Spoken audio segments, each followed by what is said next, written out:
നമസ്കാരം, ഞാൻ ഡോക്ടർ വിനു ശങ്കർ. ഇന്ന് നമ്മളൊരു പ്രത്യേക ടോപ്പിക്കിനാണ്, very unrecognised topic, varicose seal.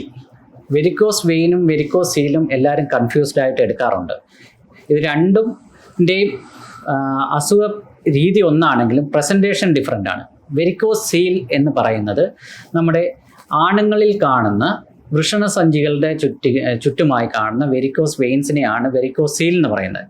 ഇത് മോസ്റ്റ് കോമൺ ആയിട്ട് ഉണ്ടാക്കുന്ന സിംറ്റം ഇൻഫെർട്ടിലിറ്റി ആണ്.